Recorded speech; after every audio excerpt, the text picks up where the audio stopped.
Last week, we started a new sermon series going through the book of Jonah.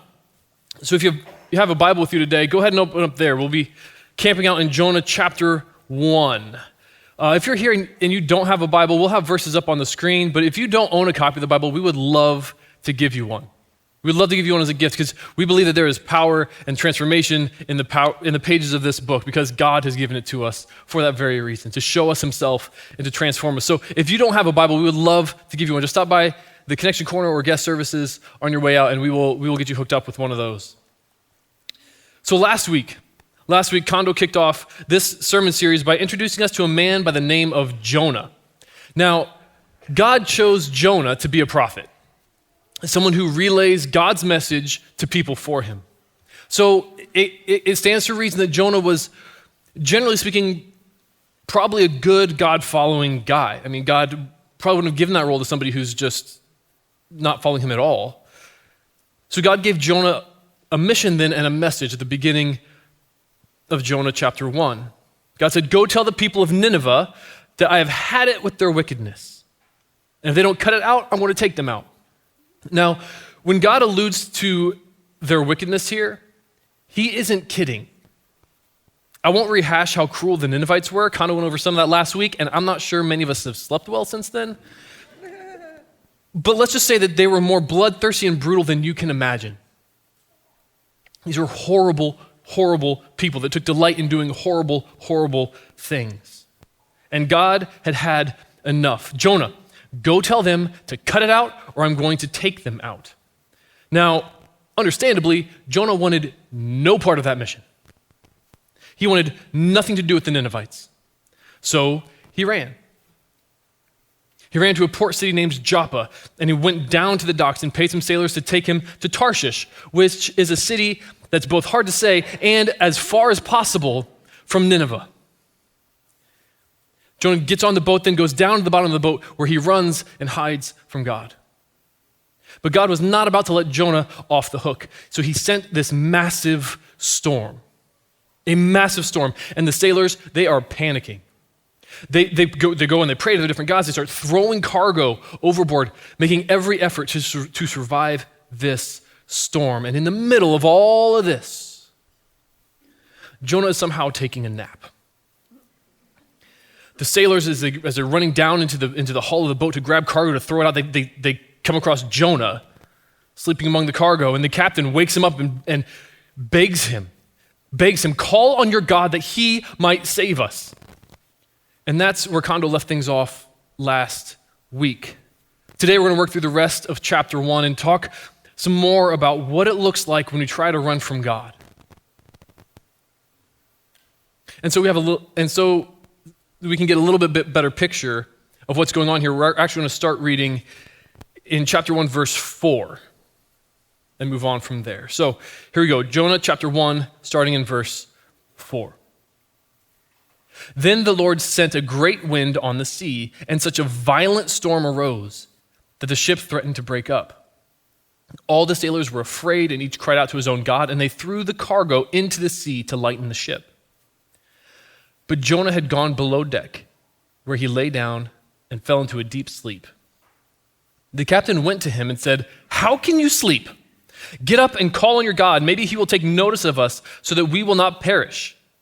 Then the sailors said to each other, "Come, let us cast lots to find out who is responsible for this calamity." They cast lots, and the lot fell on Jonah.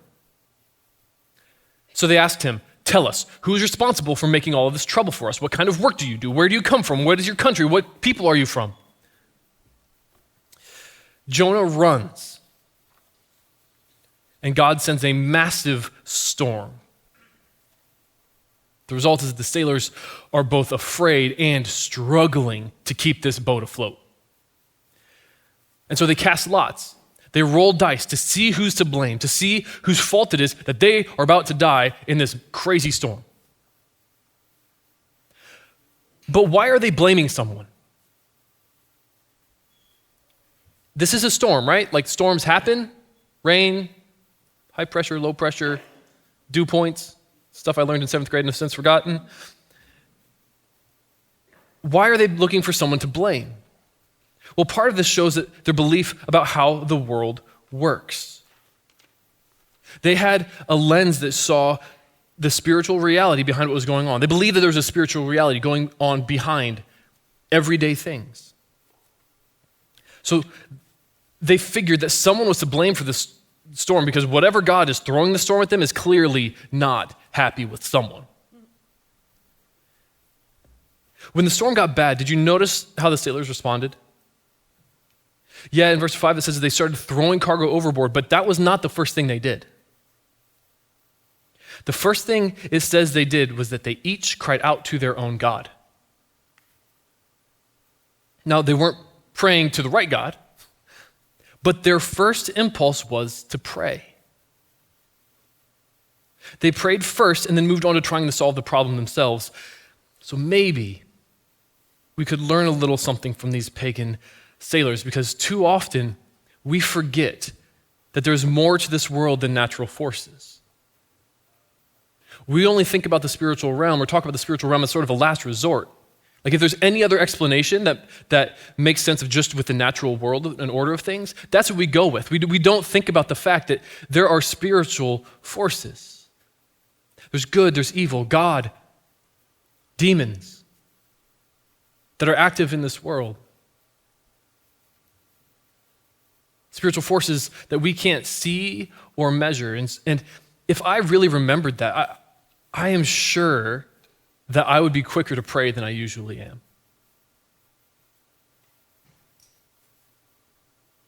That I would be more like these sailors in that I would pray first and then go to try to solve my problems.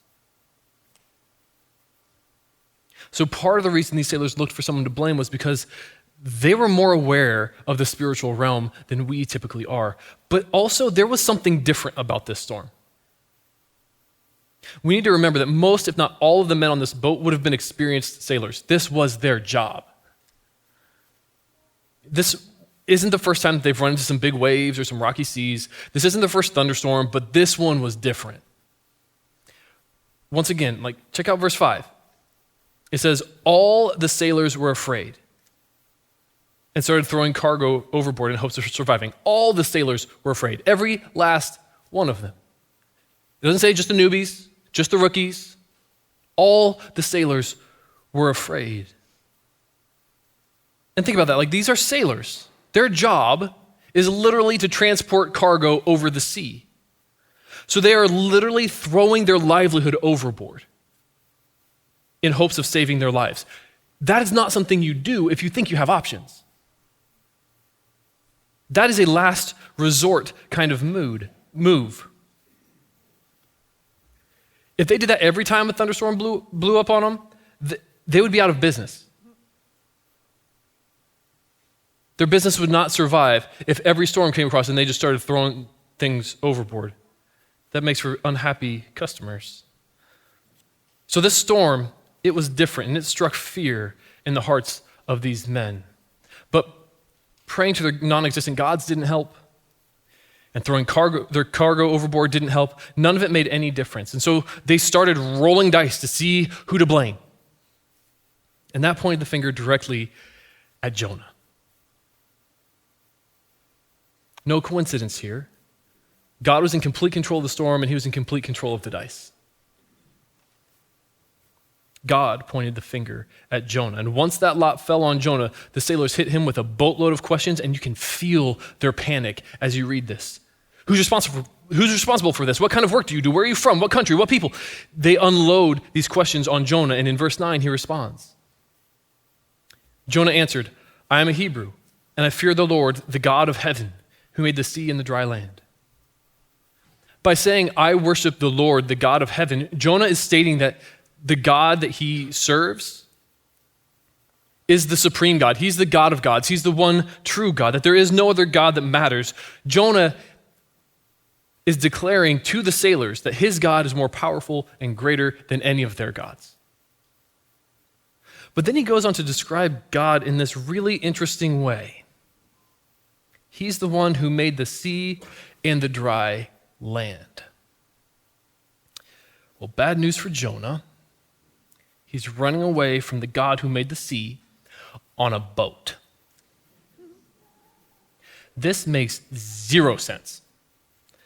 Jonah says, I fear the Lord who made the sea, while he's on a boat in the middle of the sea, running away from the God who made the sea.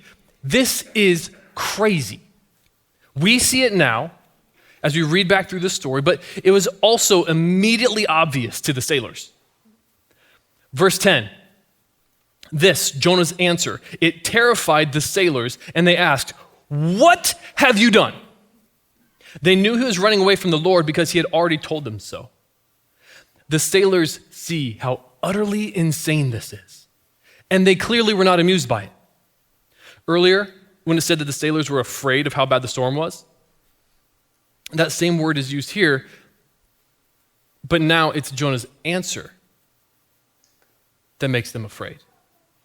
They were afraid of the storm, but it escalates now, and now they are terrified because Jonah is running away from the God of the sea on their boat, and they understandably yell, what have you done? Given the reputation of sailors, there may have been a few other choice words thrown in there. I'm not totally sure, that's just a guess, but these sailors, anyway, they have a clear picture of the situation. What Jonah did was dumb. Like, big dumb. So what is going on with Jonah here? How can he say, I fear the God who made the sea, and then try to run from that God on the sea? Well, what we see in Jonah here is that running isn't rational. Running from God does not make sense. And it will lead us to things that do not make sense. And if Jonah had slowed down for 2 seconds, I believe he would have seen it too. We look at Jonah and we say, wait, how can you say that about God and then turn around and act totally contrary to that? But before we come down too hard on Jonah, I think we need to take a quick look in the mirror. Because what we proclaim to be true about God is not always how we live out things in practice. We say things like, I'm forever grateful to the God of grace, but I will never forgive that person who betrayed me. We say, I worship the Lord of truth, but you know what? Don't ask me about my taxes or my expense reports. God satisfies all my desires except for that desire for validation from people online. I need God's love and their likes. I follow the Prince of Peace, but if you cross me, I'm coming for you. I belong to the Lord of love, and I endlessly scroll trying to satisfy my lust. Our God is the God of encouragement, but man, I gossip behind people's back. I tear them down when they aren't around. So before we pile on Jonah here, we need to acknowledge that what we proclaim about God and what we practice in our lives are often out of alignment too. We are a lot more like Jonah than we'd like to admit. Now, it's hard to say for sure, but it seems like the light switch goes on for Jonah right about the time that they're casting lots. It seems like once the lot falls to him that he finally accepts the fact that he can't outrun God. He tried, he gave it his best effort, but he can't. Going on then, verse 11. The sea was getting rougher and rougher, so they asked him, what should we do to you to make the sea calm down for us? Pick me up and throw me into the sea, he replied, and it will become calm. I know that it is my fault that this great storm has come upon you.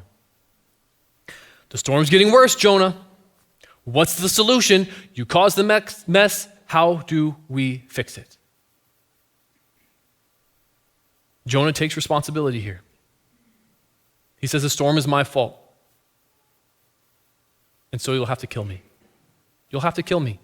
Throw me into the raging sea. Now, the Bible doesn't say this specifically, so I want to tread lightly, but I find it curious that Jonah didn't ask them to try turning around and sailing back to Joppa so that he could get off and go to Nineveh like God had asked him to in the first place.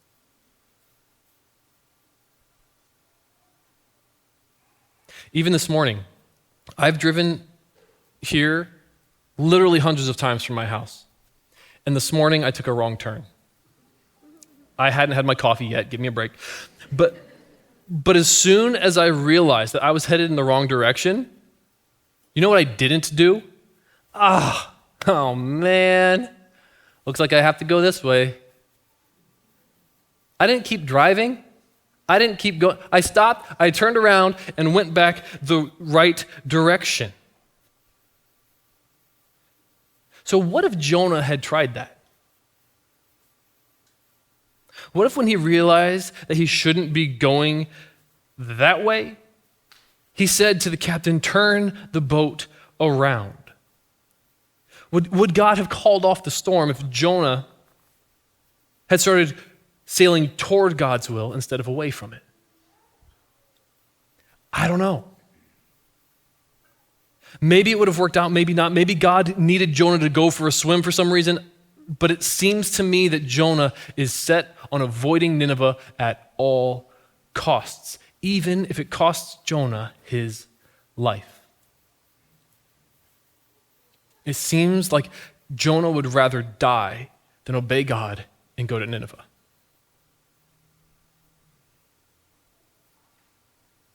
In verse 13, then we see how the sailors responded. Instead, the men did their best to row back to land, but they could not, for the sea grew even wilder than before. The sailors rowed as hard as they could to get to shore, but it was useless. The harder they rowed, the worse the storm got. All their efforts were worthless because they weren't just rowing against the waves and the wind. They were rowing against the will of God. And that's not a fight you're going to win, as Jonah was finding out. These sailors, they saw the shore and they thought that safety was on the shore. So they row to try to get to safety, but they didn't understand that the best place to be is not safe on the shore. The best place to be is in the center of God's will, even if that takes you to some scary and unsafe places like Nineveh.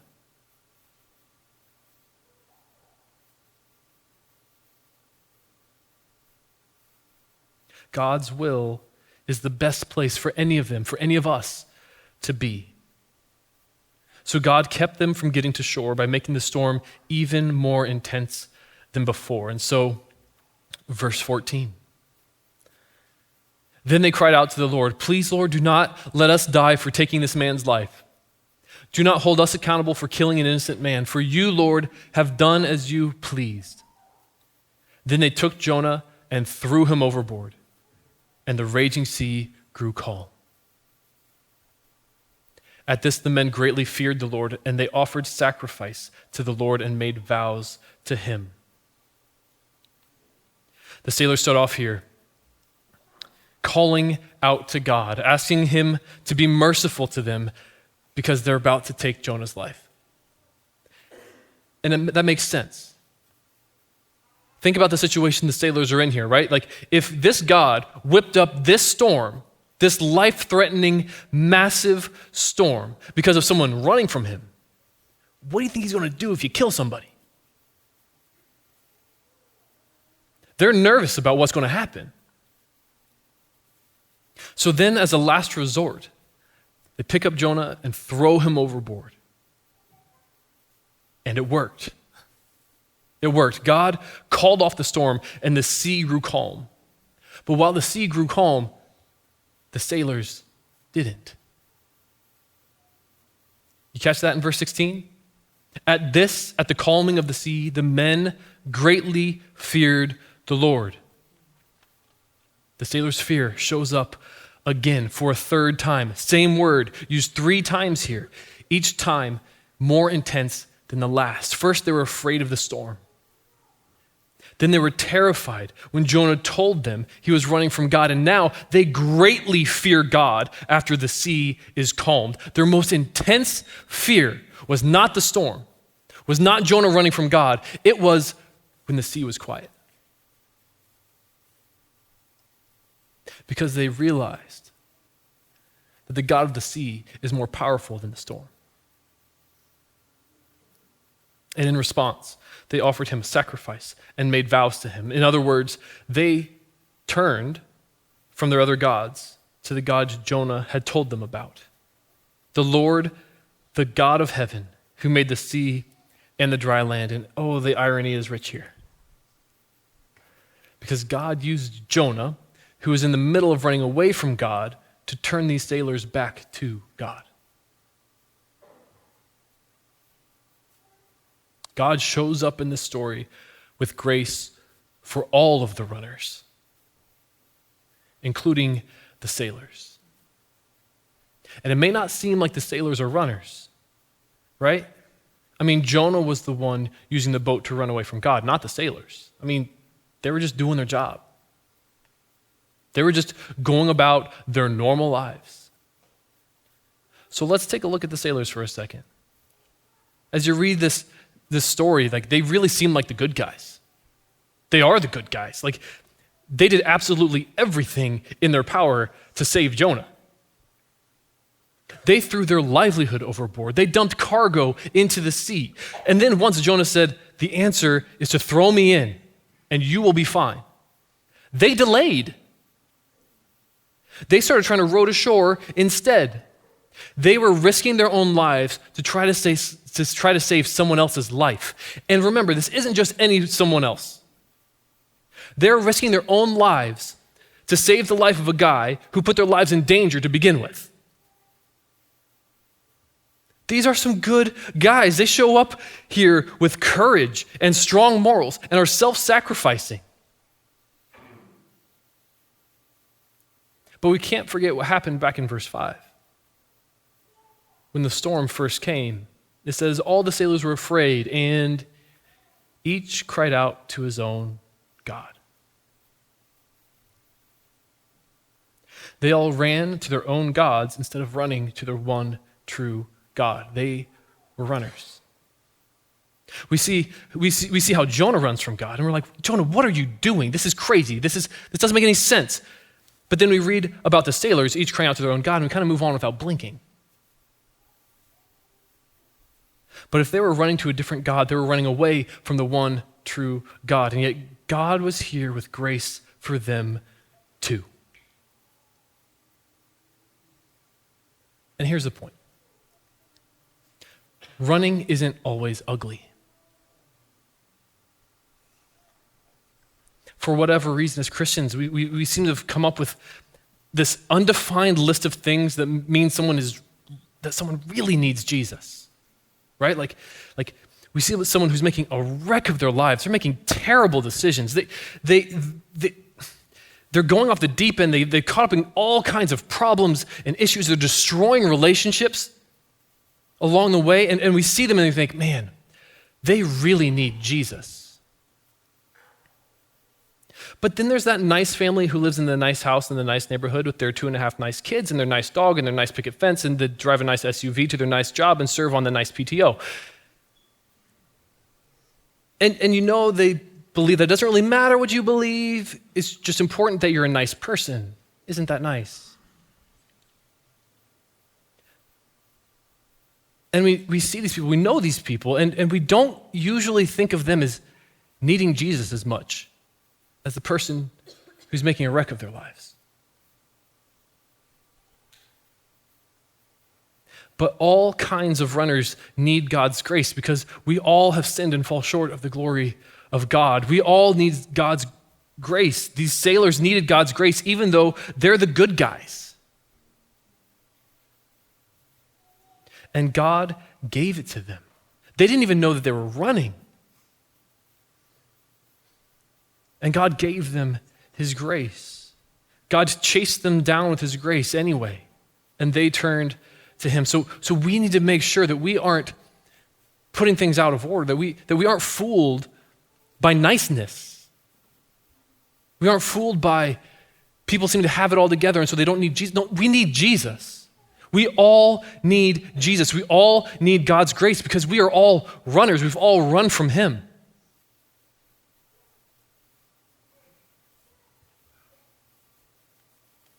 So these sailors show us that all runners need God's grace and God offers his grace to all runners.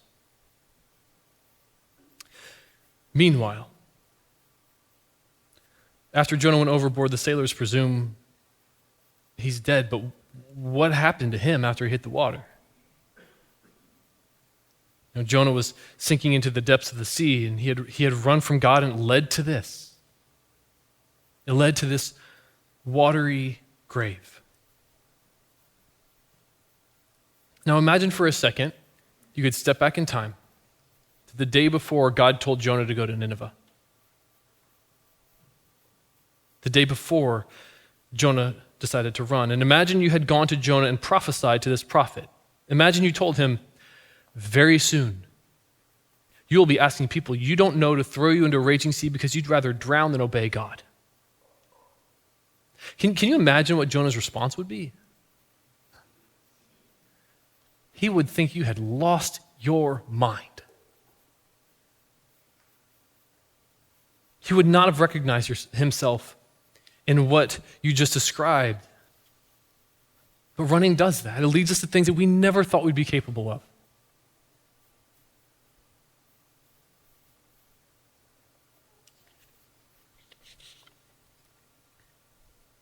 Jonah would have thought that you had lost your mind. And yet, here he is. He's running from God's will, and it led him to do all of these things he never thought he would be capable of, and now he's about to drown in the middle of the sea. And it seems like the story should be over at this point. It seems like you could talk about this as Jonah, a cautionary tale of how running from God ends in tragedy. But the book isn't over yet because God wasn't done yet. Verse 17. Now the Lord provided a huge fish to swallow Jonah. And Jonah was in the belly of the fish 3 days and 3 nights. Jonah was as good as dead, and then it got weird. Can you imagine what would have been going through Jonah's mind as he was being swallowed by that fish? Like, oh my word, I thought I was going from bad to worse, right? A fish, really a fish? Yes, and not just any fish, but a gargantuan fish. A fish so big, it could swallow Jonah whole and then house him for 3 days. This is like a dorm room-sized fish. And the fact that Jonah was swallowed by a fish and lived inside a fish, not just for a few minutes, but for 3 full days and nights, it's such a crazy plot twist. It's so amazing, it's so unexpected, it's so sensational that we will totally miss the point if we keep talking about the fish. So forget about the fish. Forget about the fish. Forget about it. Because the other part of the verse is the best part of the verse. The Lord provided. The Lord provided. Remember earlier when I said it was bad news for Jonah that he was running from the God of the sea on a boat? Well, that bad news for Jonah was actually good news for Jonah because the God of the sea that he couldn't get away from was also the God of grace who provided. The Lord provided for Jonah even in the depths of the sea. Jonah had run as fast and as far as he possibly could, and God provided. Jonah had reached the bottom, the absolute bottom, and the Lord provided. Jonah was seconds from death, and the Lord provided. God provided that fish that we aren't talking about to save Jonah's life, even though he didn't deserve it. And that's exactly what we mean when we use the word grace. God providing good for us when we don't deserve it. God providing good for us when we don't deserve it. For Jonah, God didn't just provide that fish we still aren't talking about to save his life. He also provided someone to save Jonah's soul, someone to pay for Jonah's sins and make that runner right with God. The Lord provided Jesus to pay not just for Jonah's sins, but the sailor's sins and Nineveh's sins and your sins and my sins. The Lord provided grace for all the runners, for all of us, before we even knew we needed it. Romans 5:8 says, "But God shows his love for us, and that while we were still sinners, Christ died for us." While we were still sinners, while we were still running, while we were still resisting God and going away from his will, God put his love on display by providing Jesus for us. While we were still sinners, Christ died for us. Christ died for Jonah, who made a conscious decision to run from God. Christ died for the sailors who didn't even know they were running from God. Christ died for the people of Nineveh and all the horrific, brutal things that they did and delighted in. And Christ died for you and all of your sin, and me and all of my sin, while we were still running, while we were still sinners. God provided. The Lord provided. That is the beautiful part of this verse. It looked like it was way too late for Jonah, and the Lord provided. And that's something we have to remember, because sometimes we give up on people because we believe the lie that someone who is completely convinced that something other than Jesus is true and best, that they will never change their mind. Sometimes we believe the lie that someone is so bad that they could never be changed. The things that they've done are so bad they could never be forgiven. We believe that someone is so strongly entangled in their sin is such a stranglehold on them that they could never be free. We believe those lies, sometimes about other people and sometimes about ourselves. But if you hear nothing else from this entire sermon series, hear this. You cannot outrun God, which means you cannot outrun his grace. And neither can anyone else. You can't get away from God, which means his grace can always reach you.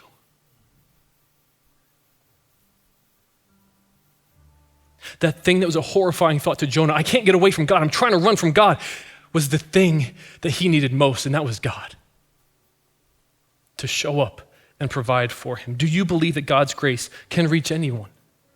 Do you believe that God's grace can change anyone? The story of Jonah shows us that it can.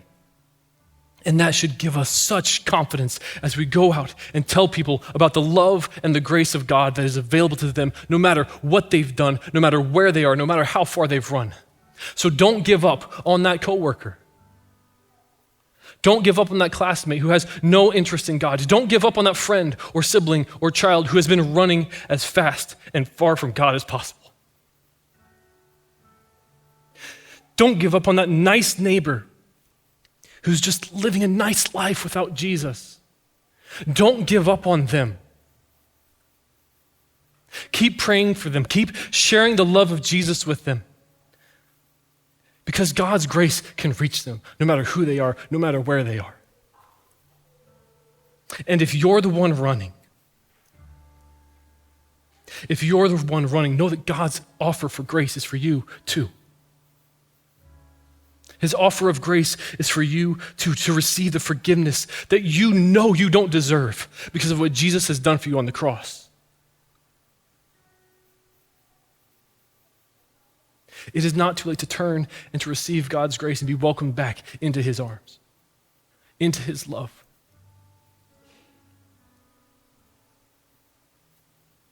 God has grace for all kinds of runners and is eager to welcome you back.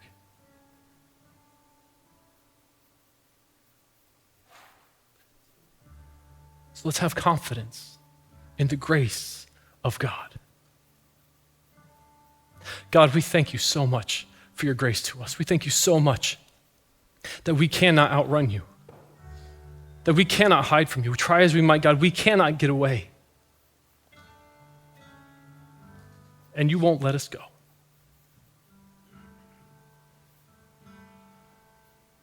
God, we thank you that we are never beyond the reach of your grace. We are never beyond the forgiveness of your Son. So God, we cry out to you again today, and we confess that we need your grace each and every day. We thank you, God, so much that you're the God who provides. And you provided your Son for us. So God, we lift up his name now. We lift him up now and praise you for being the God of all grace, who chases down runners like us.